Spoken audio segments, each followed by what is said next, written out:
The first thing that they wanted to talk about wasn't even the foreclosure papers that were sitting on the table between us. It wasn't overdue mortgage payments. It didn't even come down to whether or not they should sell the house or fight to keep it. They wanted to talk about the bathroom, more accurately, what was left of it. Then we talked about the roof, then the old flooring, then the peeling paint. Finally, they looked at me and they asked, "What do you think I need to fix before I sell this house?" The truth is, I'd already decided I wasn't going to answer that question. Not yet. Because before I could answer it, I had to ask them a question that caught them off guard. Who do you think is actually going to buy your house? That was the question. And for a second, they just sat there. Then they said, "I don't know." And really, for a few moments, neither one of us said anything. Because sometimes silence says more than another question can ever say. And if I'm honest with myself, I wasn't surprised. Because that's where most consultation start. Homeowners assume that the first decision we make is figuring out what needs to be fixed in the house. It makes sense when you have lived in a house for years. You notice every little thing that's wrong with it. You know which faucet drips. You know which room has never been updated, right? And you also know all of the repairs that you have been putting off. So when the foreclosure enters the picture, your mind doesn't immediately think strategy. It goes to repairs. Nobody's going to buy my house like this. That's what most homeowners believe. And this is exactly why I didn't answer their question. Because instead, I needed to slow them down and slow the conversation down. And I said, hold on for a minute. We'll get back to the bathroom. We'll get back to the roof. But right now, I just want to make sure that we're asking the right questions. So they nodded.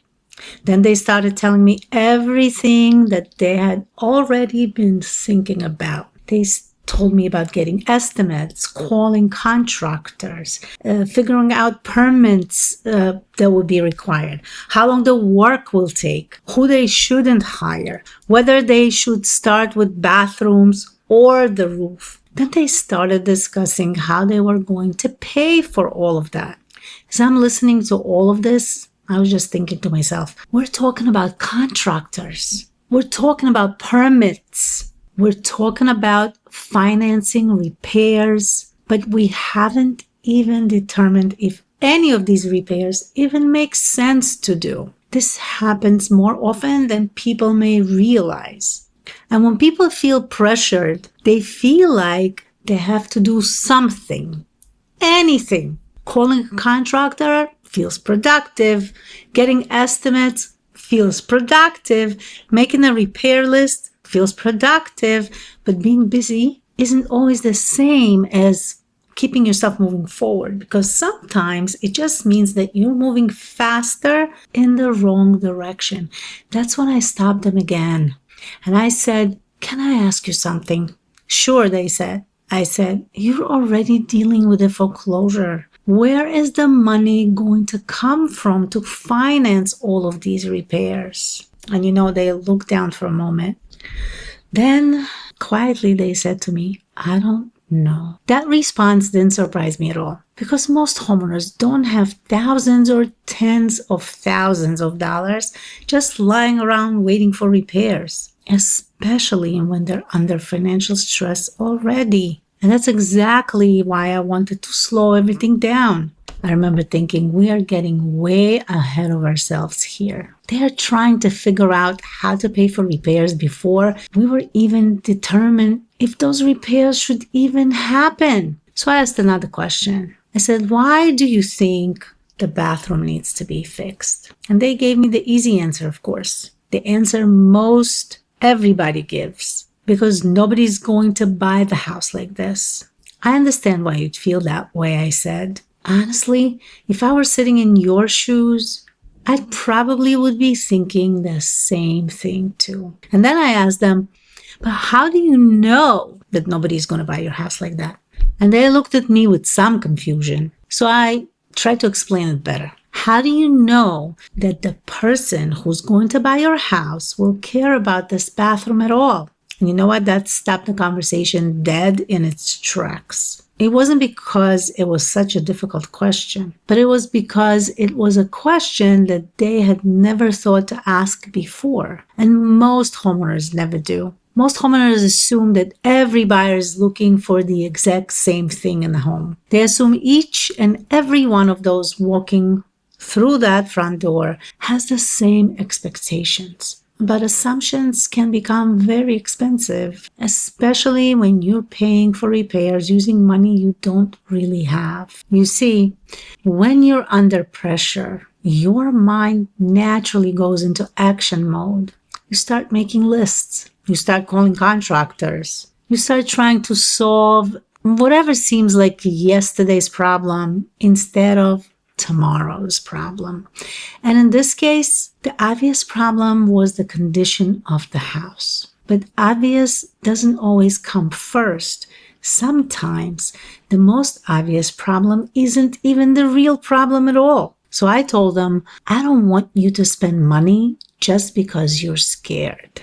I want you spending money only if it truly helps you reach your goal. And those are entirely two different reasons. Because I've seen homeowners spend money they can't afford, and it was simply because they believed that the house must look perfect before anyone would buy it. And every time I see that happen, I wonder the same question. Did anyone ever stop and determine if those repairs were actually necessary? Because that's a very bad place to make financial decisions from. Fear makes a poor project manager. Strategy is a much better way in this scenario. So I said, before we spend one penny, before we call one contractor, before we pull one permit, before we make one single repair, we need to understand one thing. Who is most likely to buy your house?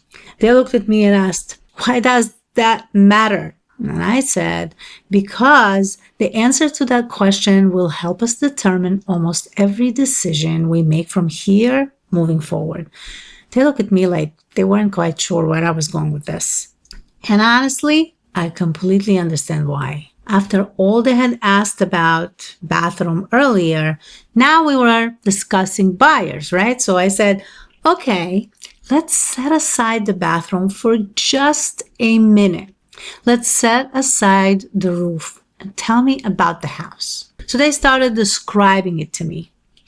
An older two-family home, needs updates, some unfinished work, good location. As they were talking, I wasn't really thinking about the repairs anymore. I was trying to understand the opportunity or leverage because those are two completely different conversations. Then I asked them, if you were buying this house today, what would you do with it? So they thought for a moment, they smiled, and they said, probably fix it up. So I smiled back and I said, perhaps, but that doesn't mean the person who's most likely to buy your house will feel the same way. And that's the mistake I wanted to prevent. Not a bad repair, but a bad sequence.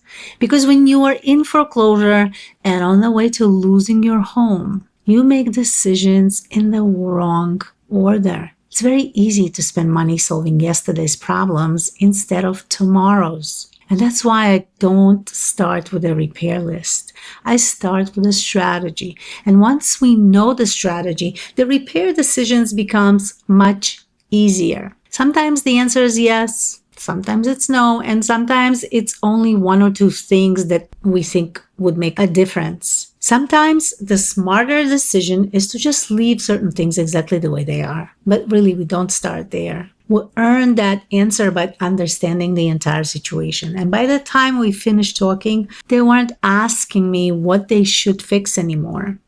They were asking a completely different question. They asked, so who do you think is most likely to buy my house? And I smiled, because now we were finally asking the right questions.